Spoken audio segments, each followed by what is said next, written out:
Hey guys, welcome to this week's fishing report, or whatever you want to call it. I'm Captain Ryan Van Fleet, Good Karma Sport Fishing.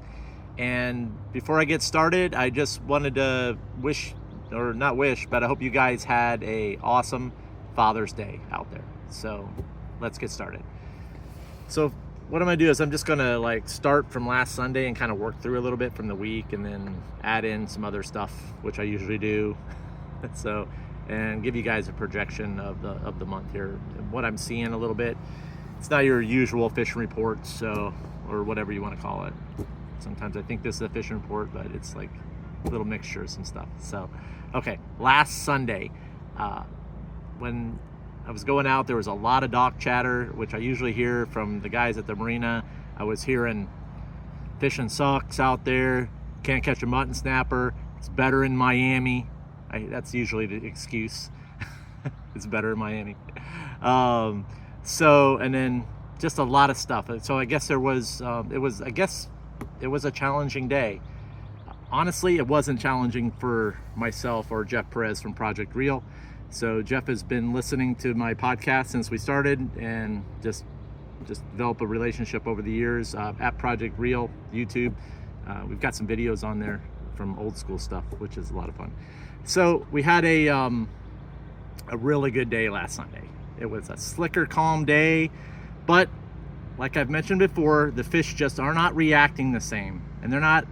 I've told you guys this 1,000 times, and a lot of guys ran into it last Sunday. They're not biting the same. Well, that's 100% true. So last Sunday we didn't have any problems catching fish. Plenty of mutton snappers. They bit for us, which is really nice. And yeah, it just, some guys catch them and some guys don't. That's how it usually goes. And some days I'm on the receiving end of that, where I don't catch them and the other guy does. It's just part of how it works. So it's how it works. It's like the nature of the game. So so we ended up with a great bag. We called it. We had enough fish. And then on Tuesday I fished. Conditions were a little different. It's very interesting to see. We had a couple of eddies that spun in, and we had a really like the southwest wind was cranking, which means that you had an escalator out there as far as current goes. But what was interesting is that we had a couple slivers of what I call nice water and green water, and there were mahi that were pushed into 100 feet. We had them couple swim up into our chum line, and these weren't like small mahi either. These were like nice 26-inch fish. So I saw a lot of guys out there trying to troll for groupers and that stuff. There was a lot of scattered weed. The guys had their wives on the rods trying to pull weed. I was like, oh man, I'd be up a creek with a paddle if I had Melinda pulling weed with nomad plugs. So it's a good way not to get your wife to come back. But anyhow, so it was a little bit challenging. We picked our battles that day, and we just finished up we just went in and did some yellowtail fishing, and it was like very good. Like, I gotta say, we only use one line for a reason, and you just keep rotating, and before you know it, you got 20 to 30 fish racked up pretty quickly. Bottom was loaded with sharks, which I anticipated because we had the moon, and we had some bad water out deep, so the fish were pushed in, shadowing yellowtails, shadowing all the groupers that were in there, and the muttons that were getting ready to spawn. And yeah, so that's what we did. I think that was on Tuesday. And then we had a lot of east wind. And what's happening is that our water temperatures are, compared to last year at this time, are very nice. They're cool. So it's not the way it's been in the past. So, and also with this hard east wind, there are a bunch of mangrove snappers that have settled up into the patches, and they're moving through the estuaries right now, moving through Tavernier Creek, moving through all these areas that are nice fish. Typically where you find a lot of juvenile mangroves, you've got a lot of nicer yellowtails, or I'm sorry, a lot of nicer mangrove snappers. So on the shallow patch reefs, for you guys that it's super windy, then you can make it out to those patch reefs, and you'll be very surprised as to what you're going to encounter. So because all that wind has really got things moving. Like I said, it's a different season, and with that, there's a healthy bite of nice mangrove snappers going on right now. If that's what you guys want to do, and like I said, but it's an early morning thing, more towards the falling low tide seems to be when they want to bite. You have some current and some good bait, they can bite anytime. So that's something that we're going to cover in the new mangrove madness course, and a mystery fish.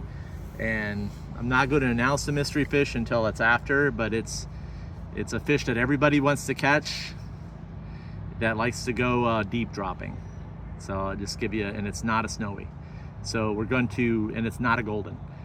So we're going into a couple little, that'll give you a couple little hints. So, which is fun. I like to do that. So anyhow, or maybe not. It's a mystery fish. So I like to be elusive. Oh boy, I could write you a story on that one. So anyhow, it's just like I said, it's an interesting season when it comes to the dolphin, because the dolphin have been in within 300 feet. So it's really about, you've had some green eddies pushing in, and you got slivers of blue water, and the water's been nice. There's been lots of bait in shallow, and yeah, so just keep that in mind when you're going out there and it's windy. You got that hard east wind, and they're there. So you just have to, there's not a bunch of them, they're scattered around. You're not going to get, you might get some schools up behind the boat, but really you're just picking. So, and also too, I've heard that there's a few wahoos been around in that stuff too. So it's, the water temperatures are nice. And then we've got this up north, you've got that that cold upwelling that's happening right now on the bottom. And you know, we get a little bit of that down here too.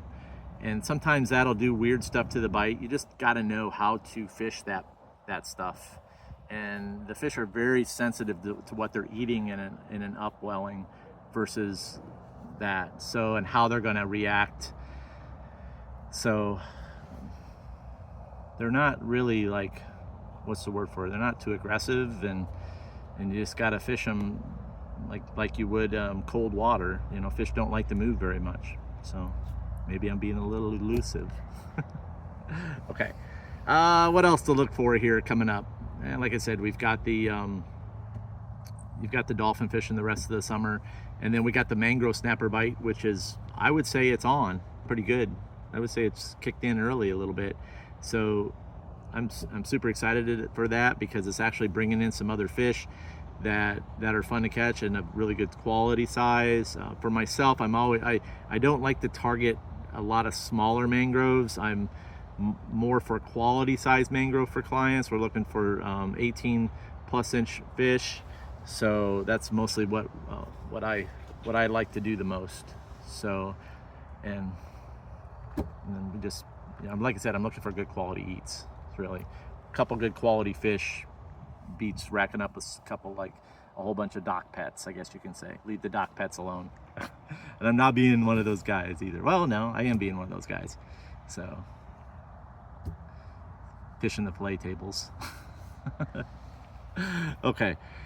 What else we got? Oh, like I said, you've got all the other up and down the Keys. All the bridges are doing really well right now, I've heard, and lots of good mangrove snappers. And there's muttons mixed in there with that hard east wind. Like I said, they follow the bait. Just know that. So that's really all I got as far as a fishing report. So I'm going to wrap this up here. We've got this week we're launching Mangrove Madness and the Mystery Fish, and with it's an 8-week intensive. One thing about the 8-week intensive, they're not courses. I'm really digging into wanting to give you guys information for how to make yourselves better. And I've always, like, you hear people talk about their journey in fishing, their journey. I hate journeys, man. I hate quests. I absolutely hate them. I want to get to the fish. I want to learn how to hunt them. My journey is I need to learn this knot before I get there. That's an excuse. I'm not a knot nerd either. I teach guys how I do it when it comes to knots that work for me, and then they can do whatever they want. So you have to learn how to hunt fish. For me, it's not the journey. For me, it's like hunting the fish and moving on to something else and learning something else. So that's not a journey. So, And my goal is to cut that. Let's say, for example, I'm going to start a journey. It's going to take me 3 years. 3 years is a long time, brother. Whew. That's a long time. Wouldn't you like to get there in like 6 months, a month, a week? Some people can do it in a week. Some people it takes 3 months. And that's not who I am. So I'm part of how I educate is wanting to cut that learning curve so you can get there faster, because fishing is expensive and life is too short. Okay? So, and then we've got, as far as what we have available for programs, we've got the 3 tiers. We've got the Patreon. You can go to the Good Karma Sport Fishing Patreon. Just go to Patreon and our Good Karma Sport Fishing. And then we've got the free tier, which is the best of different podcasts that I've done over years, some blogs that are really good. I try to stuff as much as I can into blogs for people. We've got a couple good yellowtail fishing blogs out there right now, as far as anchoring, some tips and all that good stuff in there. You can go through and read it. And then we've got the second tier is the Good Karma Rigging Club. It's an awesome club. We just released a couple of different items with that for this month. Some new things that I'm working on as well. And then we've got the Angler's Edge. It's the ultimate spot finding community. That's all I'm gonna leave it at. I'm gonna leave it just as that. And then I have the private consulting as well. So if you're also too, if for myself, I'm open to working on other people's boats as far as education goes, but there is a process to that. So if you're interested and have your own vessel, there is a process. So it's a little different, but if you're interested, you can email me for pricing and at goodkarmaryan@gmail.com. And that's it. Hope you guys had a good Father's Day. And remember, anytime you're fishing, it's all good.